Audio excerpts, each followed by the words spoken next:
দেশের অর্থনৈতিক শ্রীবৃদ্ধির জন্য কেন্দ্রীয় অর্থমন্ত্রীর ভরসা বরুণ দেবতা। আজ মুম্বাইয়ে নাবার্ডের প্রতিষ্ঠা বার্ষিকী অনুষ্ঠানে অরুণ জেটলির মন্তব্য, বরুণ দেবের কৃপায় দেশের প্রতিটি অংশে ঠিকঠাক পরিমাণ বৃষ্টি হলে খাদ্যদ্রব্যের মূল্যবৃদ্ধি কমার জোরালো সম্ভাবনা রয়েছে। কেন্দ্রীয় অর্থমন্ত্রী আরও জানান, চলতি বছরে বিভিন্ন কর বাবদ ভালো আয় হয়েছে সরকারের। এই পরিস্থিতি বজায় থাকলে দেশের গড় উৎপাদনের হারও 8 থেকে 10% পৌঁছে যাওয়ার সম্ভাবনার কথা উড়িয়ে দেননি জেটলি।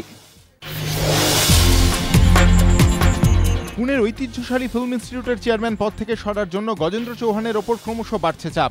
রণবীর কাপুর, ঋষি কাপুর, সুধীর মিশ্রের পর এবার পড়ুয়াদের সমর্থনে চলচ্চিত্রকার কুন্দন শাহ ও আজিজ মির্জা। এদিকে এফটিআইআই সোসাইটির সদস্যপদ ছাড়লেন বিদগ্ধ চিত্রগ্রাহক সন্তোষ শিবন। অভিজাত চলচ্চিত্র শিক্ষা প্রতিষ্ঠান এফটিআইআই এর প্রাক্তনী শাহের দাবি, বিজেপি ঘনিষ্ঠ যুধিষ্ঠির গজেন্দ্রকে গভর্নিং কাউন্সিলের চেয়ারম্যান পদে নিয়োগ করা একটি অযৌক্তিক সিদ্ধান্ত। পুরো ঘটনাটিকে লজ্জাজনক বলে আখ্যা দেন তিনি। পরিচালক আজিজ মির্জা জানান, ছাত্রছাত্রীদের দাবি মেনে গজেন্দ্রর সরে দাঁড়ানো উচিত।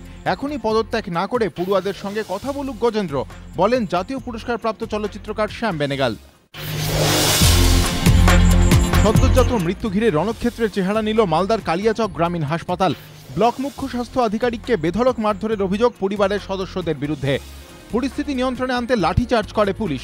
পুলিশ সূত্রে খবর, এক প্রসূতির শারীরিক অবস্থার অবনতি ঘটায় আজ সকালে তাকে মালদা মেডিকেল কলেজে রেফার করা হয়। মালদা মেডিকেল কলেজে যাওয়ার পথেই প্রসব করেন মহিলা, কিন্তু সদ্যজাতটিকে বাঁচানো যায়নি। এরপরেই প্রসূতির পরিবারের সদস্যরা চড়াও হন কালিয়াচক গ্রামীণ হাসপাতালে। অভিযোগ, বিএমওইচ জয়দীপ মজুমদারকে বেধড়ক মারধর করেন তারা। খবর পেয়ে কালিয়াচক থানার পুলিশ গিয়ে লাঠিচার্জ করে পরিস্থিতি আয়ত্তে আনে। গ্রেফতার করা হয় 4 জনকে। প্রকাশ্য দিবালোকে হুগলির চণ্ডীতলা থানার কাপাসারিয়ায় ব্যবসায়ীকে গুলি করে খুন। পরিবারের অভিযোগ, ব্যবসায়িক শত্রুতার জেরেই পরিচিতের হাতে খুন হয়েছেন তিনি। পুলিশ সূত্রে খবর, আজ সকাল 8টা নাগাদ কাপাসারিয়ার 2 নম্বর জাতীয় সড়কের পাশে বাইক নিয়ে দাঁড়িয়েছিলেন খোকন পান নামে ওই ব্যবসায়ী। প্রত্যক্ষদর্শীদের দাবি, আচমকা ঘটনাস্থলে এসে দুষ্কৃতীরা তাকে লক্ষ্য করে গুলি ছোড়ে।